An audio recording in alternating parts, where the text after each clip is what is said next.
Priscilla Hampton wondered if every daughter who buried her mother suddenly became swamped with regrets. She'd never been one to question her decisions or linger on actions she'd taken that couldn't be changed.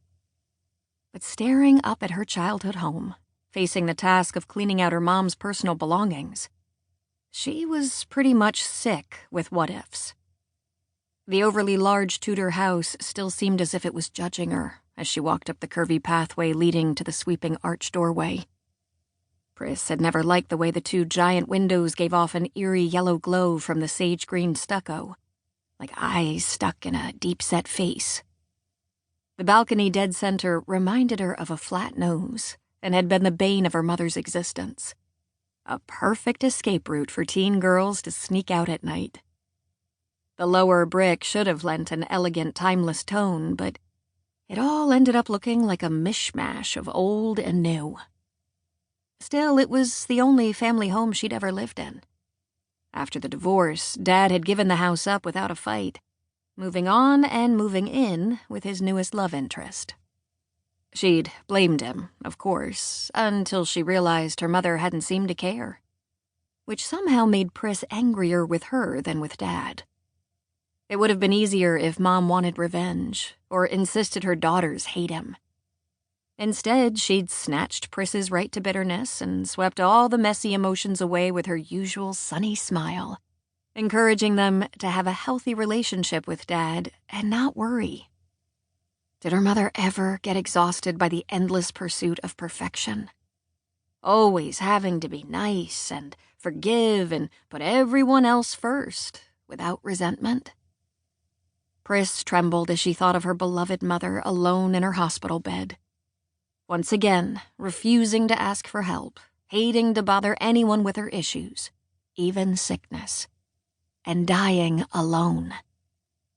A wave of emotion battered her body, so Pris held her breath, sensing she was on the verge of either a breakdown or a breakthrough worthy of an O Magazine feature article. Her sister bumped her from behind, and Priscilla stumbled forward. "Dude, you're blocking the pathway. Why do you have that dumb look on your face?" Pris shot her an annoyed look. Her fleeting come-to-Jesus moment departed faster than a conservative trapped in a room with liberals. "I was thinking." Bailey rolled her eyes and kept walking. "No time to think. I've got to be at open mic tonight." The sound of her middle sister's voice floated in the air with a tinge of annoyance. "Really, Bay? We cleared this day to pack up Mom's stuff and be together. You can't even hang with us for one lousy evening?" "I gave you my day. Don't pretend if you had one of your important meetings that you wouldn't ditch us without a thought." "Maybe for a job I get paid for," Devon said. "Not to read some crappy excerpt of another poem you'll never publish." Pris tried not to wince, but once her sisters got going, not even a naked Jason Momoa could stop them. They stepped through the carved mahogany doors together, their shoulders deliberately bumping, while Pris trailed behind. "Real nice," Bailey said. Her sleek golden ponytail bobbed in protest.